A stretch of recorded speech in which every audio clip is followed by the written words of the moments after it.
none other commandment greater than these. So that's the two that God gave Jesus to tell us, okay? And as far as I know, with this Ascension Church reestablished on earth, while God has no religion and he is the God of the living, that's all of us. If you're living, there's one God for all of us. So that second is to what we call the golden rule, basically, that namely this, thou shalt love thy neighbor as thyself. There is none other commandment greater than these. Now these, so the first and the second, love God, your God, okay? Our God is one Lord. So thou shalt love the Lord thy God with all thy heart, with all thy soul, with all thy mind. So he separated it there. If you believe these words are written, maybe they're not written exactly right from Aramaic, or he spoke Hebrew and Aramaic, I'm sure, right back in that day. That's a big argument. But they translated it into German, and then we got it into English from King James when they did the King James Bible by the scribes. But with all thy mind and with all thy strength, I guess, could be considered your body. So your heart, your mind, your soul, and your strength, everything that you have, you love God first. And second is how we treat each other. Love thy neighbor as thyself. So there's no other greater than to love God and love your neighbor as yourself. So with that, that's what do what is right is about, folks, is to know that you are not alone in this world or in this universe or in any universes. There is a God. And once you leave this physical life behind you, you're going to become as an angel. Now, I'm certain that he was trying to explain there's no husband and wives in heaven. They're angels. You become a spirit again, a service to others, angelic being. So having died and left my body behind, that's exactly what I felt like. And it gives you wings. It's like Richard and I and others teach about dreams and lucid dreams, that dreaming and your lucid dreams and that part of you that's dreaming is just as much a part of you and your spirit and your mind and soul and body and strength as is your love for God or love for that you don't know about. So let's say you're an atheist and you don't believe in anything the Bible has to say or anything any scribe has ever written or a scribe has ever said. When you're about ready to pass over,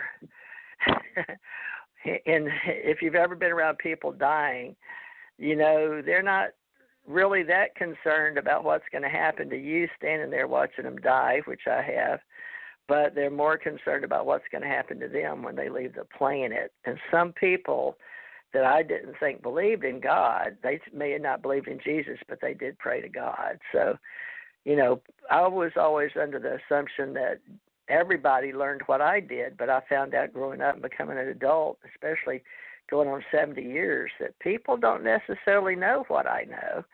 And there's a lot of things they know that I don't know. So I believe that's part of the great two, is the golden rule. So we're going to do what is right, love God above all others, and then love our neighbors as ourselves.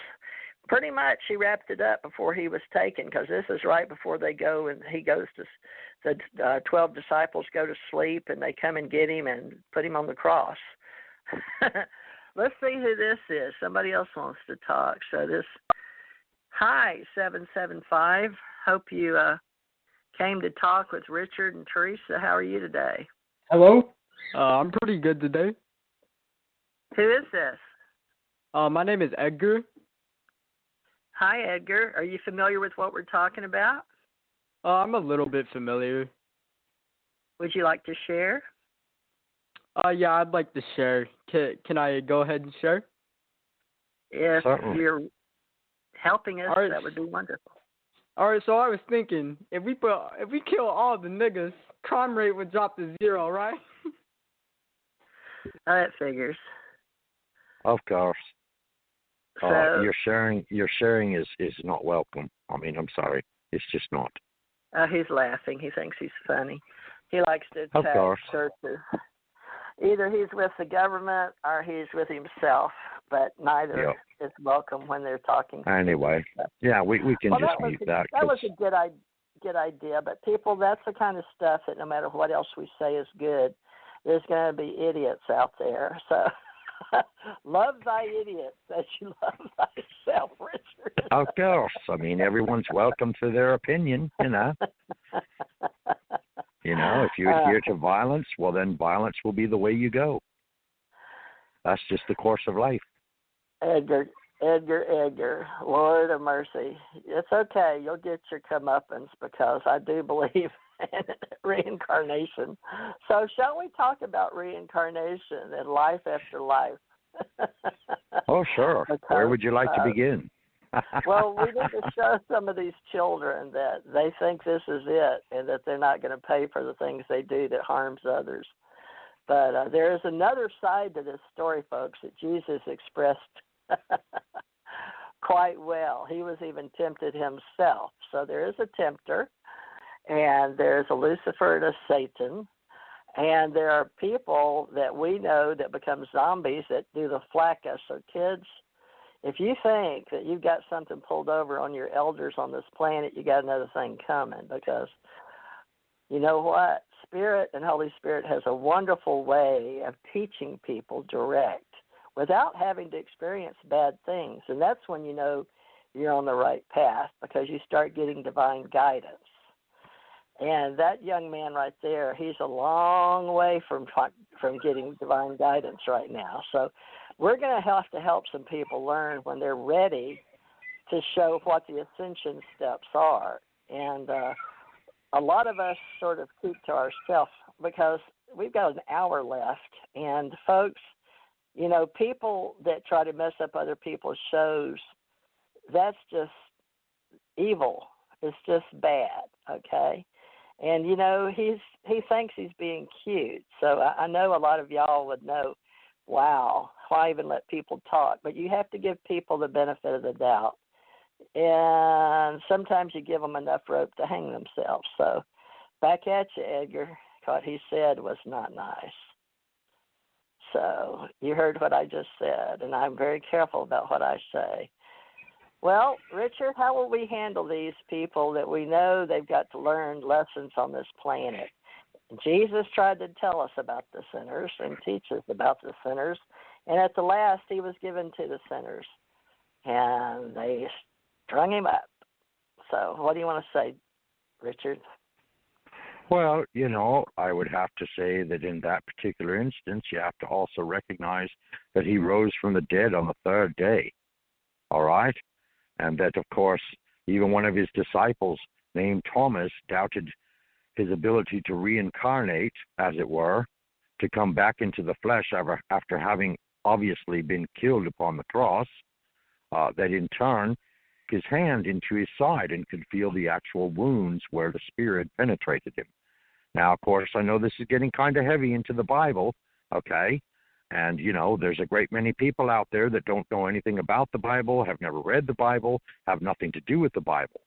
But the precept is that we are all created by one God, okay? So it doesn't matter what your belief is, because all beliefs basically are going to sooner or later lead back to the same source, because it was one source that created us. So you could say, in a manner of speaking, Christ, through his divine reincarnation or reassertion into the physical to some extent, was implying or teaching mankind that, yes, when we do not learn what we're supposed to learn the first go round, we do in fact come back until such time that we have learned all that we need to learn. So yes, I can personally attest, I have probably had thousands of lives here, okay? And you would say, well, why on earth would a person want to have thousands of lives? Well, there are changes, mystical, divine, otherwise, that basically there is a precept that, you know, you have to have the experience and you have to show compassion and you have to show service unto others for a very, very long time until eventually your spirit in and of itself actually gets elevated in vibration and elevated in frequency, so that in turn you can reach out in a great many ways some of which are even non-physical that you hadn't even reached out to previously. Okay? So again, we fall back to cycles. Okay? Now, I mean, of course, the Brahmins and the Indians, not the American native Indians, but rather the Indians that reside in India, they believe it wholeheartedly in reincarnation, and they even go as far as to say transmigration of spirits or transmigration of souls, which means, very frankly, that, you know, if you do a lot of bad to people, you might wake up and find yourself to be a bug of some kind in your next life, or an animal of some kind in your next life, or a plant of some kind in your next life. Now, I realize that, of course, to Western culture, this is inconceivable because we're not Indian and we are not raised in that culture or that tradition. But that is a very strong belief, and considering that India is the second most populated nation or country in the world, that is a humongous amount of believers in that particular faith. Okay? So I neither discredit nor completely agree with them 100%. I do believe what wholeheartedly, because I can testify frankly, knowing for a fact exactly who I was and where I lived the last go-round that I was here. And that was back over 100 years ago in the Civil War. Okay? Now, yes, I can tell you names, dates, places, the whole 9 yards, because I am very well aware who I was and what happened to me and even how I died. Okay?